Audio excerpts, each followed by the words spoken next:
बिस्मिल्लाहिर्रहमानिर्रहीम। अस्सलाम वालेकुम दोस्तों, मेरे वालिद साहब जब मैं पैदा हुआ 1978 की ये बात है, तो उस वक़्त वो एक मामूली सी छाबड़ी लगाया करते थे। छाबा, छोटा मोटा रुपये 8 आने के उस दौर में खिलौने, छोटी मोटी गाड़ियां बच्चों की, इस तरह हमारे शहर के मेन इलाके में। यानी कि उनके हालात मैं आपको बता रहा हूँ।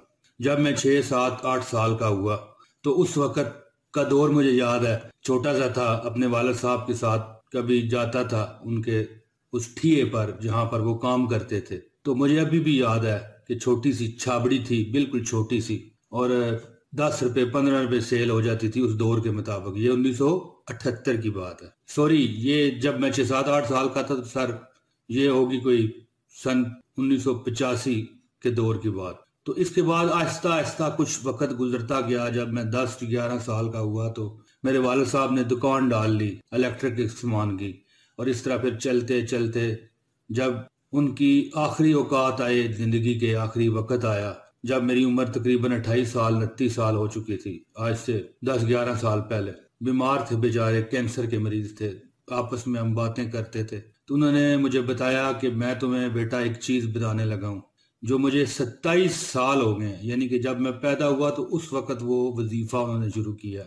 रोज मैं पढ़ रहा हूँ, और मैं आपको एक यदानी कराता जाऊं कि जब मैं पैदा हुआ वो छाबड़ी लगाते थे। छाबड़ी समझते हैं ना, छोटा सा ठिया किसी भी चीज का, जैसे कोई बेचने वाले होते हैं फेरी वाले, लेकिन ये फेरी वाले नहीं थे। इसी तरह मतलब एक जगह बैठ के छोटा सा ठिया लगा लिया और ऊपर थोड़ी सी चीजें रख ली, और बस जो कस्टमर आए उनको बेच दी। लेकिन जब वो दुनिया से जा रहे थे करोड़ों रुपया छोड़ के गए, अल्हम्दुलिल्लाह ताला।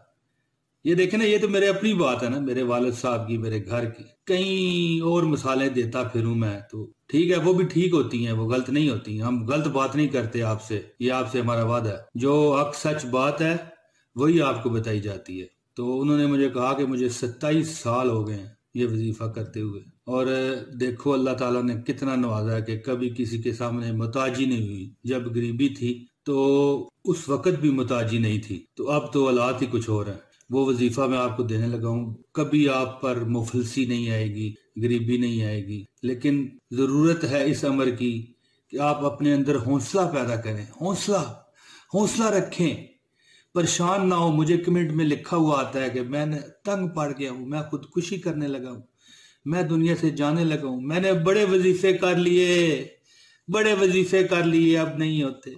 ठीक है ना जी। मेरे वालिद साहब भी वज़ाइफ पढ़ने वाले बंदे थे, और मैं भी 20 साल से पढ़ रहा हूँ। ठीक है ना। गायब होने वाला मंत्र लोग मुझसे पूछते हैं, और यार 20 साल लगते हैं, वो कैसे वीडियो बना दूं? नीचे लोग कहेंगे कि ये मतलब है कि ये क्या कह रहा है। वो मैंने प्राइस बॉन्ड निकालने वाला वजीफा बताया ना, 27,000 बार आयतुल कुर्सी। तो ज्यादा लोग नहीं, मेरे सारे सब्सक्राइबर जो है ना 98%, 98% लोग जो है ना वो बीबे लोग हैं, शानदार लोग हैं। लेकिन 2% है ना ऐसे भी। ज़ाहिर, जहां पर लाखों लोग आते हो वहां पर 2% भी हजारों के हिसाब से बनते हैं। तो वो पता क्या कहते हैं, एक बंदे ने तो ऐसी मिसाल दी कि मैं हंस हंस के यार पागल हो गया, जिंदगी में मैंने इतना नहीं हंसा। उसने कहा कि सारी बात की कुछ समझ आई कुछ नहीं, रोमन लोग सही भी नहीं लिख सकते। उसने कहा कि ना बच्चा होगा ना राधा नाचेगी। मतलब उसका कहने का था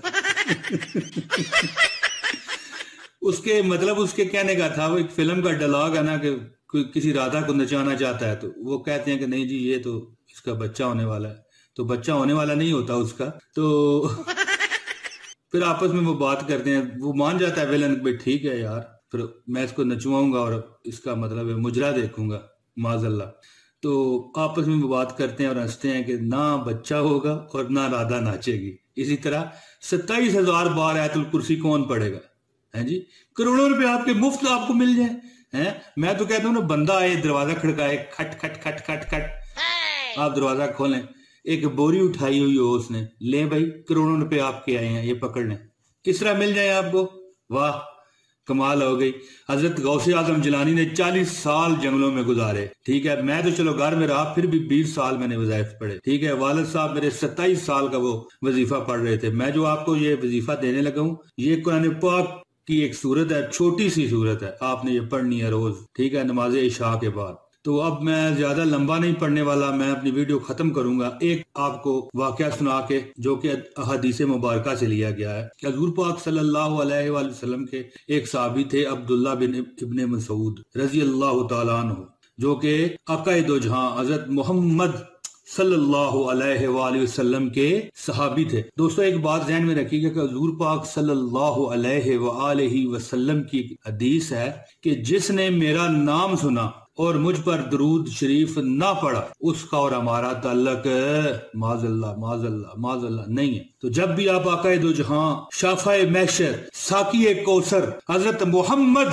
सल्लल्लाहु अलैहि वसल्लम का नाम सुने तो हमेशा दरूद शरीफ पढ़ें सल्लल्लाहु अलैहि वसल्लम। हजरत अब्दुल्ला इब्ने मसूद रजी अल्लाह तआला अन्हु बीमार हुए, हजूर के सहाबी थे, तो उनका कोई बेटा नहीं था, बेटियां ही बेटियां थी। तो अमीरुल मोमिनीन हजरत उस्मान गनी रजी अल्लाह तआला अन्हु उनकी अयादत को गए, उनका हाल अहवाल पूछा और अमीरुल मोमिनीन उस्मान गनी फरमाने लगे कि ऐ इब्ने मसूद तुम्हारी तो बेटियां ही बेटियां हैं, बेटा नहीं है। मेरा दिल करता है कि मैं तुझे बेपनाह मालो असबाब दे दूं। वो अमीरुल मोमिनीन भी थे और मक्का मदीना के बहुत बड़े, आप सारी दुनिया जानती है कि वो ताजर भी थे और बहुत अमीर कबीर वो सहाबी थे। तो उन्होंने कहा ऐ इब्ने मसूद मैं तुझे इतना माल देता हूँ कि तेरी जिंदगी, तेरे बच्चियों की जिंदगी सुखी गुजर जाए। तो कुर्बान जाऊं जनाब अब्दुल्ला इब्ने मसूद रजी अल्लाह तआला अन्हु पर फरमाने लगे ए उस्मान, ए अमीरुल मोमिनीन, आपका बहुत शुक्रिया, मुझे कुछ भी नहीं चाहिए। तो उस्मान गनी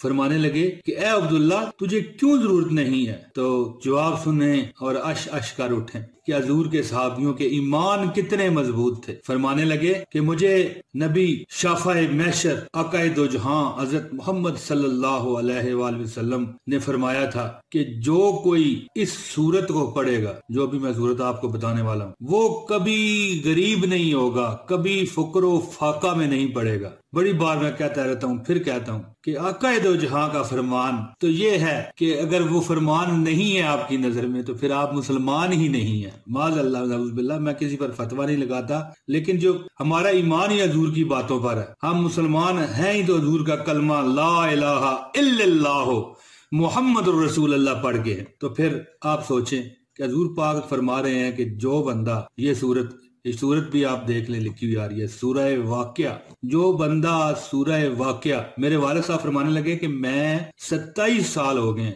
बेटा सूरह वाकया पढ़ रहा हूँ। तो बताने का मकसद मेरा ये नहीं है कि मैं दिखावा कर रहा हूँ, तुम मेरी औलाद हो और वालिदैन जो होते हैं औलाद को वो बातें बताते हैं कि जो उन्होंने की होती हैं अच्छी, ताकि उनके अंदर भी शौक पैदा हो और वो भी करें। तो दोस्तों सूरह वाकया हजरत अब्दुल्ला इब्ने मसूद फरमाने लगे कि नबी पाक ने मुझे फरमाया था कि जो बंदा सूरह वाकया पढ़ेगा रोजाना बाद नमाज इशा, वो कभी मुफलसी का चेहरा भी नहीं देखेगा, चेहरा भी नहीं देखेगा, ऐसी मुफलसी नहीं देखेगा जिसमें उसको खाने के वांदे पड़ जाएं। ये इंडियन लफ्ज है वांदे, वैसे है नहीं है, हमारा नहीं है ये। तो वो बंदा कभी मुफलसी नहीं देखेगा, गरीबी नहीं देखेगा। शर्त क्या है? शर्त ये है कि बंदा उस पर करबंद रहे।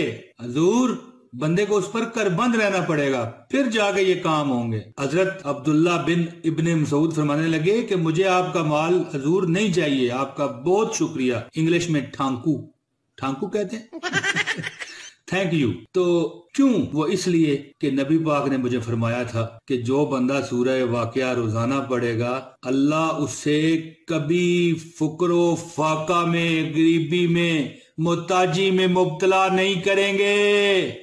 और मैंने अपनी तमाम बेटियों को सूरह वाकया सिखा दी है, सिखा दी। सुभान अल्लाह कहें एक बार, सुभान अल्लाह। अब यहाँ पर पहुंचने वाले भी लोग चंद ही होंगे जिनके नसीबों में सुभान अल्लाह होगा। और आपको पता है कि सुभान अल्लाह कहने वाला एक दरख्त जन्नत में लगवा लेता है अपने लिए। हाय हाय, सुभान अल्लाह, सुभान अल्लाह, सुभान अल्लाह, कहिए सुभान अल्लाह, सुभान अल्लाह। दोस्तों मुझे उम्मीद है कि आपको ये मेरी वीडियो जरूर पसंद आ चुकी है। लाइक का बटन क्लिक कीजिए, नए हैं तो चैनल सब्सक्राइब कीजिए, अगर आप कर चुके हैं तो भाई धन्यवाद बहुत शुक्रिया आपका। और वीडियो पूरी देखा करें दोस्तों, और मेरी बातों को इग्नोर ना किया करें, और ये ना कहा करें कि वीडियो बहुत बड़ी है। दोस्तों थोड़े से दिन है, चले जाने हैं। मैं आपको कौन सा गलत बातें बताता हूँ जी, या मैं कौन सा आपका टाइम जाया करता हूँ? मैं भी तो यार आपके सामने बैठा हूँ, देखें फिल्म बना रहा हूँ फ्री में, कुछ नहीं मुझे मिल रहा है इसका, मैं आपको यकीन दिला रहा हूँ, हकीकत है। लोग फतवे लगाते हैं ना ये कमेंट में आके। दोस्तों फिर जल्द मैं आपसे मुलाकात करूंगा अगली वीडियो में इंशाल्लाह ताला। इजाजत दीजिए, अस्सलाम वालेकुम।